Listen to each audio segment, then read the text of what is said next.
What is up? It is AFALOZ, and we're gonna read Birth of Andakah, Parable 1, Present, Part 3. I'm pretty sure. Let's get right into it. Of course, what I was thinking, he grabbed the box and ran his fingers through, trying to open it one last time before putting it in his bag. He stood up and he was about to leave before Baba said one final thing to him. I know you, Zarash. You're going to stare at that box and think it's a challenge to open it. Keep it. Trust me. That box will only bring you pain. It's called a Zambaz. Or a Thuratnaz. It's ancient. No one knows how they are made. Oh my gosh. I'm so gassy. They are depicted in old tomes and runes in far-off lands. It is said to hold the power of Andakah, the power to change all that you see, to actually see a Zambos with a jade dragon. It is Andakah's to give, and you have stolen it. There are no accidents or coincidence when it comes to this. Throw it away, child, I beg of you. Baba said. She stood up and grabbed more food and roots from the back and stuffed it in Zarash's bag. She gave a bag of kamak to sew it and a tome of his choosing. She rushed them to the door and waved them away. Zarash had one last thing to ask Baba. That story you just said about Zambals and the dragons, that means there are 3 more dragons. Would it open this if I found them all? How do you get 3 more dragons, bro? Baba let out a boisterous laugh. You children, do you not care for your life? Is your life so miserable that you are willing to die to pursue a lie and a dream? This guy licking his balls behind me. Yes, child, it would open it according to the legends. They say the GSS is in there, a gem of wonder that will let you speak with the gods. Will you now scour the world looking for these gems? You, who have never even left this port, let alone this isle.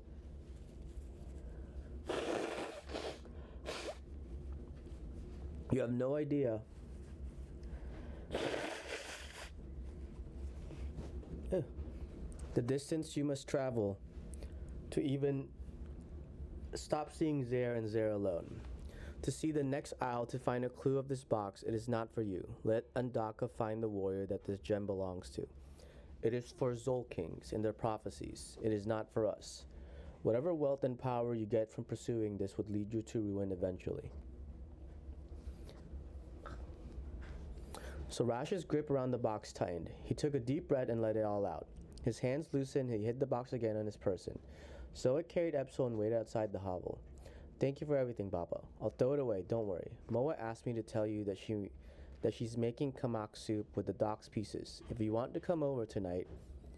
She wasn't expecting that these two, but I am sure with all these extras, we'll have enough for you. Baba smiled and shook her head before giving Zarash a final rune.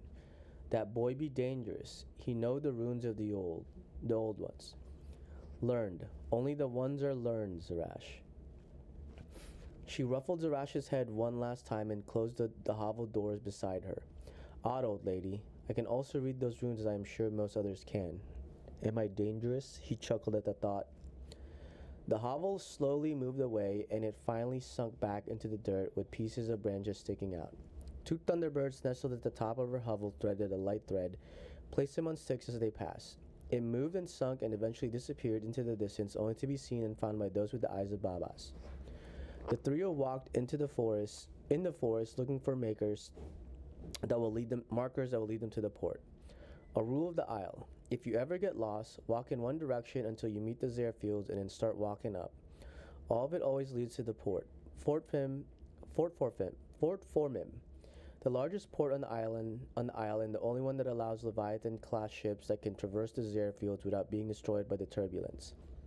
Moa used to say that this isle was lifted off the ground and placed here because the original king angered the Zol king of Invocar, maybe Cantor, one of those places.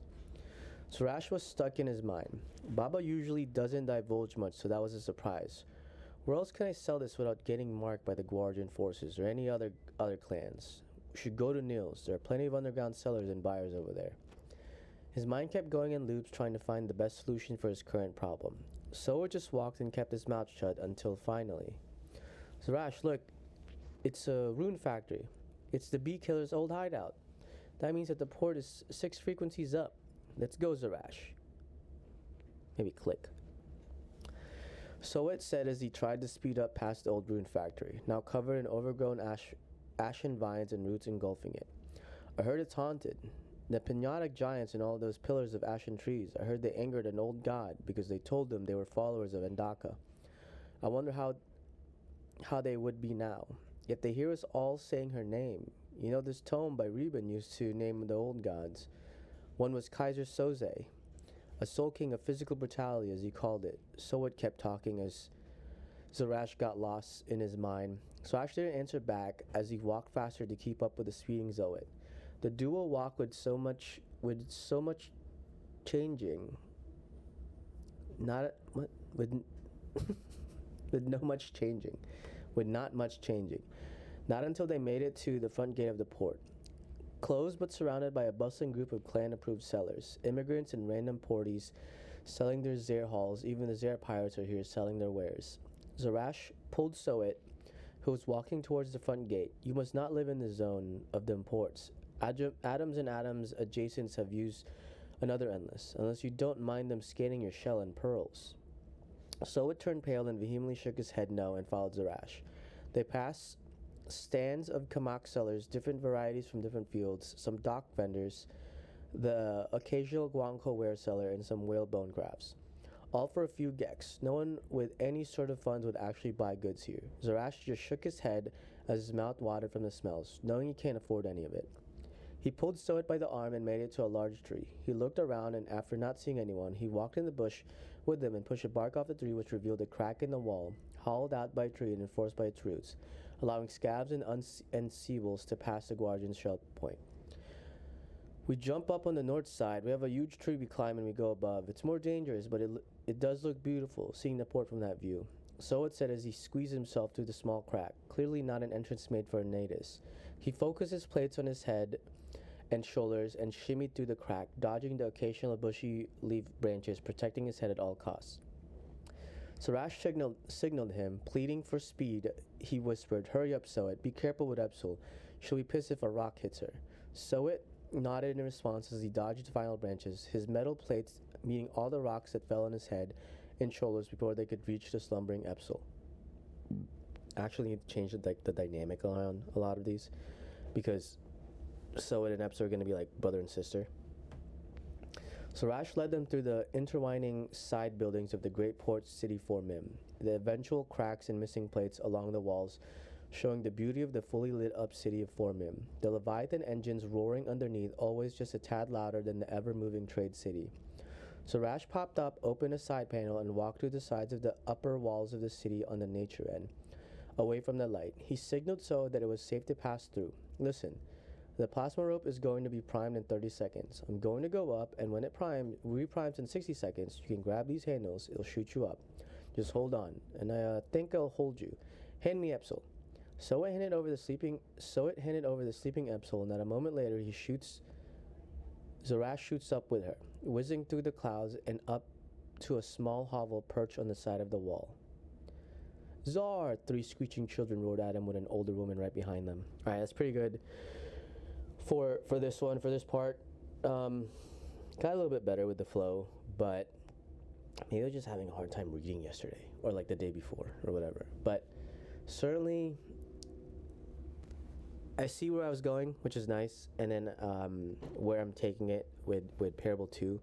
So now I kind of like know how their dynamic is somewhat, and how Zarash's dynamic is, like, character personality is supposed to be, when he's like in one section, then he's in a different section. Like with the people, each person he's gonna be like somewhat different too. I need to make I need to iron out Soet and Epsil and how they're supposed to work, and I need to probably not make Epsil so just asleep the whole time in part 1, so her personality can come through, because it's like a drastic change to part 2. So those are good. Those are solid observations. There's also like a few things that I want to change in the past, but like I said, we'll get through these first, read through them. I think we're almost like halfway done at this point, maybe. But Parable 2 is coming out in around 22 days. I only have like 10,000 words left to write. no edits, of course. And yeah, I'm excited. I'm excited to get that out, start Parable 3, and then hopefully by then take a little break, maybe do like a side story. But really, I want to start editing pretty soon. Makes me anxious. I don't know why. Like, I have no time limit. You know, I have no one is like waiting for these to be fixed, and the people that are like checking our website and reading, sure, like we'll probably lose them because the writing is like not great, but at least they'll like know like our name, and they'll know that there's like a story here. So I'll just continuously update these. But I also made a Substack where, because I was like, well, what if like people do just want to read the old shit and like see how, you know, how it was. So what I ended up doing is for each like YouTube video, whatever like I read to from that end of the YouTube video, I'll also post the Word version and the YouTube video in Substack. So I'm gonna, you know, backfill those, but then at least there'll be a version where you can read it if you wanted to on your own, even if it like with all of its like, you know, mistakes and whatnot. But then the true source of like what's edited and like what's updated is gonna be like our website, and YouTube is gonna have like, you know, me talking about it and like my thoughts on it, and as well as having a place like Substack that's just gonna have the written version as kind of like an archive. So, because I think it'll be helpful. Like, I stutter a lot, and I also do this where I'm like talking about random shit all the time. So when people just want to like all right, well, I don't feel like fast forwarding and like shifting through where you're not like talking about something random, and they just want to read the old stuff of like how it was and how I first wrote it. Now they'll have a place. So I think that makes more sense. I think it makes more sense to also, you know, showcase how the writing was, instead of just like me verbalizing. Verbalize. But all right, it's been AFALOZ. Talk to you later.